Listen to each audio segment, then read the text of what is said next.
We're going to start our second session. Welcome to great staff for the Technology PD section of your in-service day. Today we are offering a variety of sessions with teacher presenters. These 6 individuals have volunteered to share with you the ways in which they integrate technology into their classroom. You have the opportunity to participate live in 2 of these sessions. All sessions are also being recorded and posted to our Tech Services YouTube channel for future viewing. Attendance is being taken through the meeting link, so if you are not logging in with your Grace email, please make sure you share your name and the email you are using in the chat. My name is Bob Von Hayden, and I'm from Tech Services. I will be assisting our presenter today by monitoring the meeting and any audio-visual issues and questions you may have. Please use the chat to let me know if you need anything, have a question, and I will relay it to our presenter. And now I would like to present you to Brittany Dudzik from St. Bernard School, who will be presenting Go Formative. All right, thanks, Bob. So my name is Brittany Dudzik, as he said, and I am the middle school language arts teacher here at St. Bernard. This is my 7th year of teaching. And as a language arts teacher, I have a lot of writing to grade and essays. And so I wanted to find a way to maybe make my life a little bit easier when it came to grading grammar and vocabulary assignments. So about 3 years ago, I came across a website called Formative, and I have loved it and used it ever since, simply because it can track student data.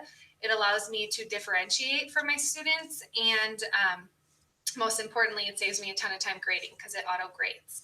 So my screen is presenting, so hopefully you are able to see what is up on my screen. And so I simply Googled goformative.com, and it takes you here. So when you log in, you can simply click the login button and then click log in with Google. And it's just linked all right to your email account. Same for students. So when students go to goformative.com, they simply sign in with Google, and it saves all of their assignments in one place for them. So this is the home screen for the teachers. This home screen looks very different than a student's home screen. On a student's home screen, they log in, and it just simply lists all of their assignments that they have been given. The nice part is it does offer organization to students. So if they go over to the right-hand side where it says view, they can select all, or they can select by class. So if they are using it for language arts, social studies, math, etc., they can simply just click on whichever class they need to find their work. They can also sort their homework by either the date that it's due, the title, or the date it was assigned. So it does help for those students who typically lose paper copies or don't know when due dates are. It makes things easier. On the teacher's end, though, this is what you would see as a teacher. So you can make folders. So I use them for grammar, and I also use this for vocabulary. So I have all of my folders here, and they're organized that way. However, to be honest, I never use the folders. I simply just use the search button. So if I'm on grammar 4.5, I just type that in, and then I can find the assignment and send it out. As you noticed, I just typed in 4.5, and there are a lot of different things that come up. That's simply because I differentiate. So that's super nice that you can do that with this website. I can send out like 3 different assignments to 3 different levels of kids, and nobody would know that they have something different. Maybe one group has more directions, maybe one group has simpler sentences, things like that, but nobody knows. All they can see is grammar 4.5, and they don't know that the kid next to them might have something different. Sorry, class is over. So I love that feature about that. So this is on the home screen. This is where you can find your formatives. You can click on classes. This is where it lists all of your classes. So I have it synced with Google Classroom, which is fantastic. So I don't have to import all of the students into the program. I simply just have them sign into their Google Classroom, and then I can just click sync. And so they don't even realize that they're joining 2 websites at the same time. When you click on your roster, it will list the students' names. I have mine removed just for privacy purposes right now, but they are all listed there. You can also have something called the tracker. If you are somebody who loves to look at data, this is super helpful for that. It can give you data based on how well they've done on recent assignments. So there's different colors for different things. And you can also import your standards into there. So if you are somebody who uses a standards-based grading system, you can put the standards in there and it will tell you if they met that standard, working towards that standard, not quite there yet. So I will just click on a student here. Again, I have their names blocked out. Yours would actually state their name. So I can click on the student, and this just gives me a brief view of the most recent things. So I chose certain colors because I found that easier. So green means they got an A, blue for B, orange for C, and red for D and F.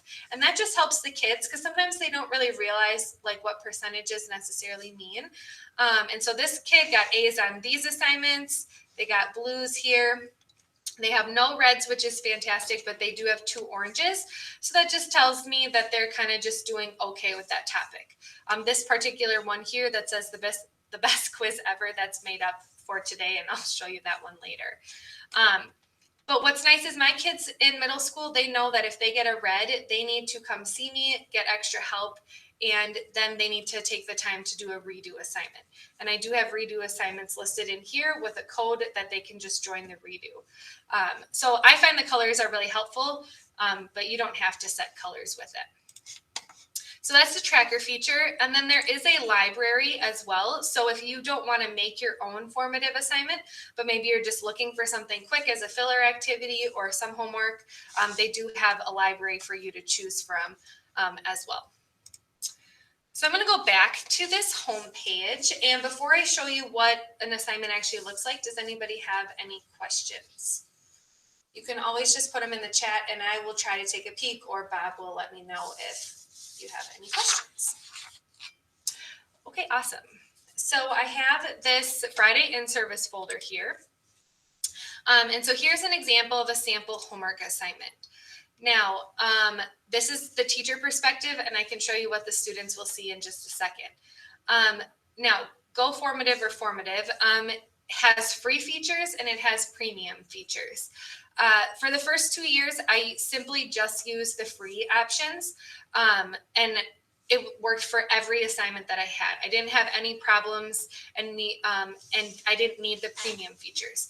However, this past year, I did get the premium features because I wanted the voice recording for vocab tests, and I'll show you that in a little bit. But the free one obviously is free. The premium is $100 for the entire year, or if you want to do like a group where like 4 teachers can use Formative, all of the premium features, it's $165 for the year. So it's not like super expensive by any means. Okay, so questions using free features. So this is a text block. This is where I always put my directions in, and I'll show you that. But multiple choice is a free question type. Here I also added in a picture. You don't have to add in pictures, but that is a free option to be able to add in pictures to any question type, not just multiple choice. Down here, I have the whiteboard. So if you want to draw something or put things on like a whiteboard feature, that is free. Free response is free. I don't use free response very often because that is one of 2 question types that you actually have to manually grade.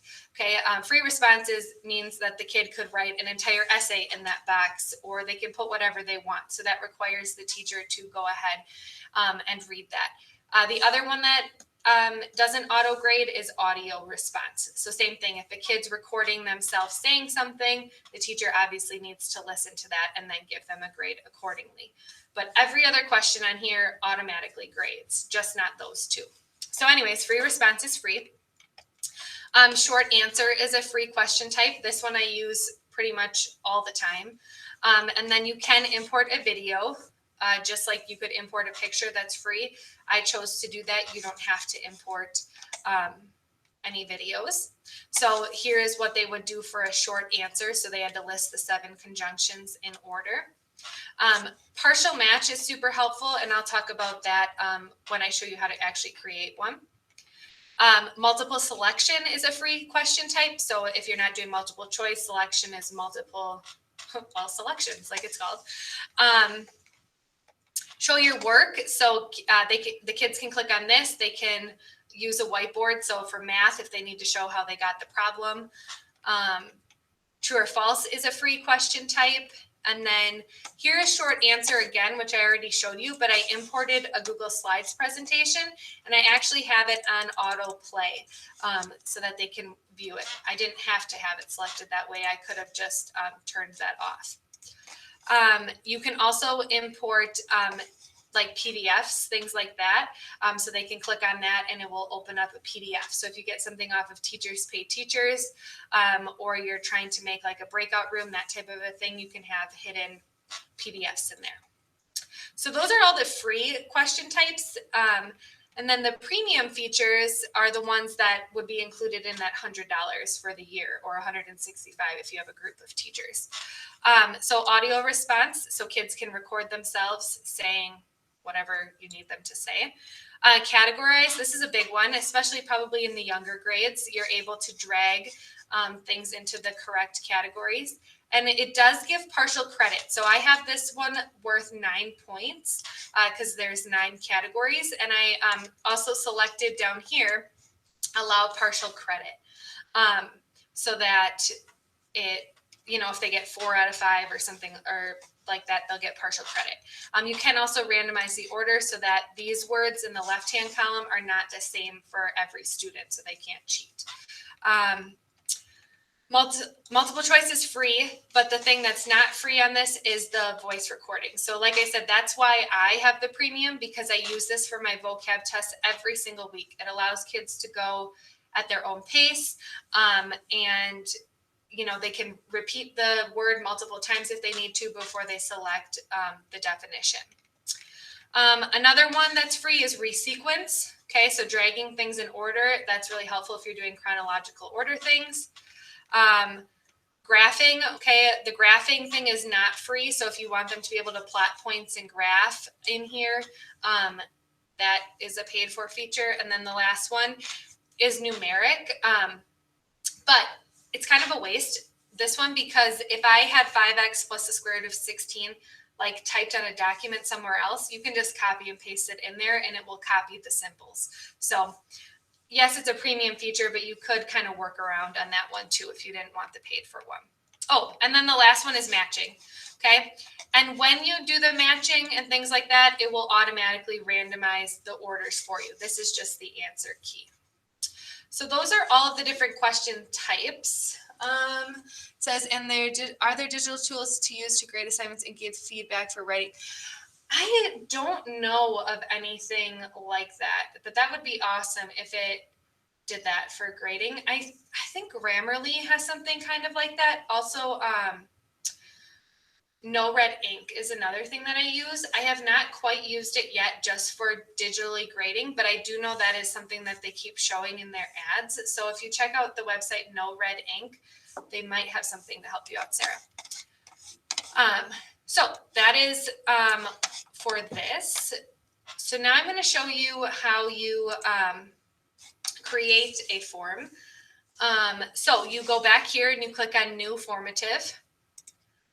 And the first thing you want to do is add a title. So I'm going to call this, you know, subject predicate practice or something.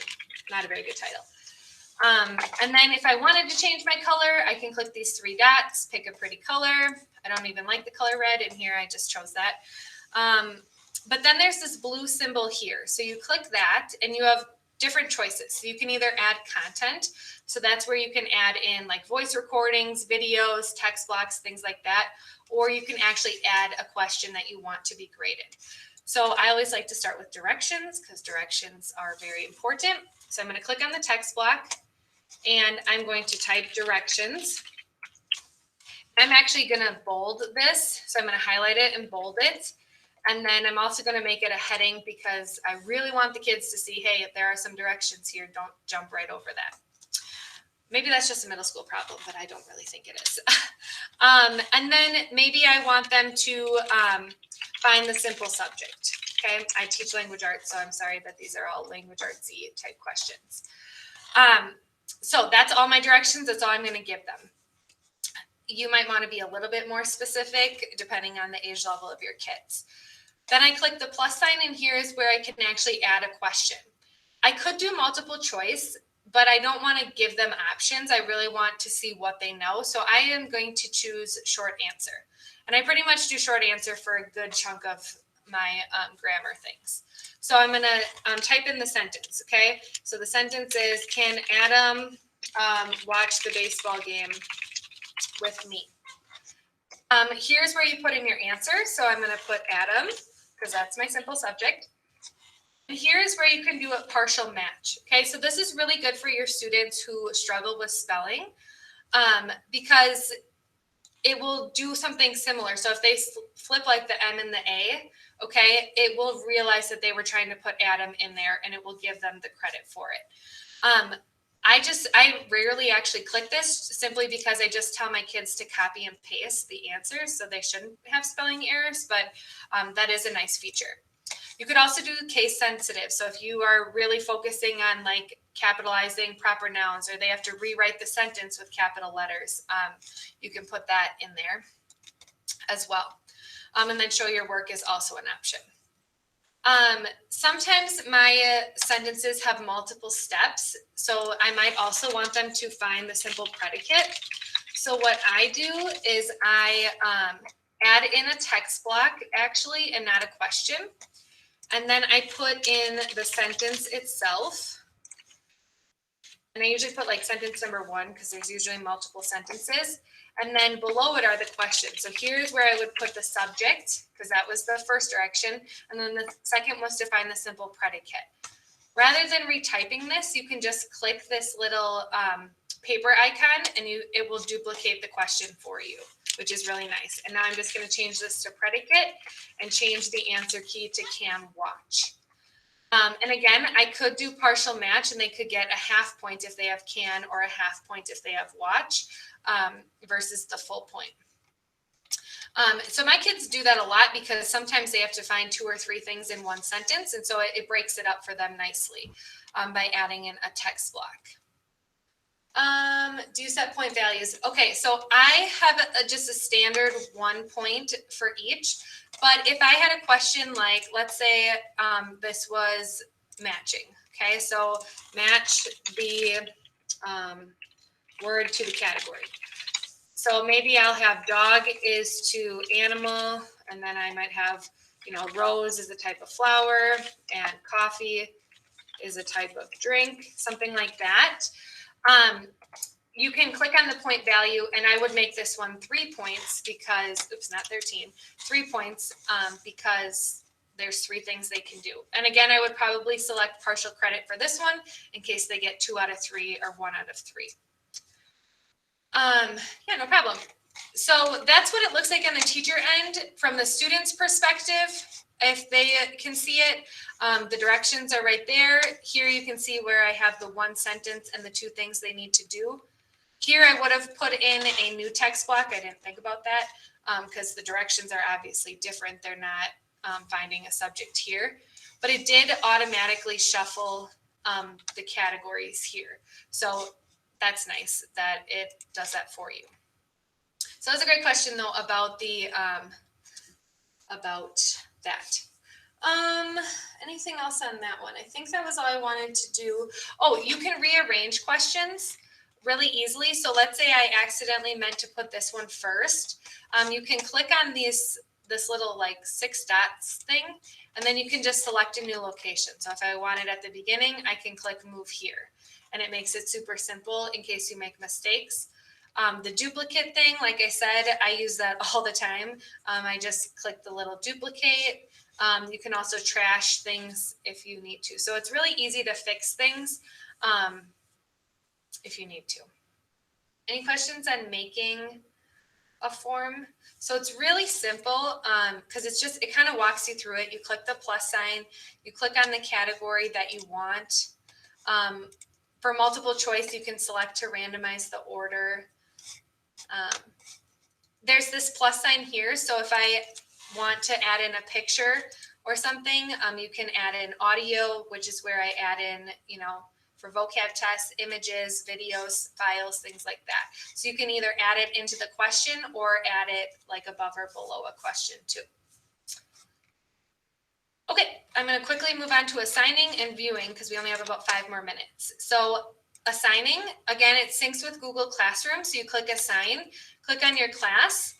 And then if you click on adjust settings, this is where you can differentiate. So if I want it to go to individual students, I can select the students that I want. Again, it would show their real name. You can schedule open and close times. If you want it to go out to the students at a certain time, you can put a time limit if it's a test. I choose to return their scores and have them see right away what they got. So did they get a 90% and 85, something like that? And then I also choose to return the correct answer so they can see right away, what did I get wrong? What did I get correct? And then you can always display them in random order just for,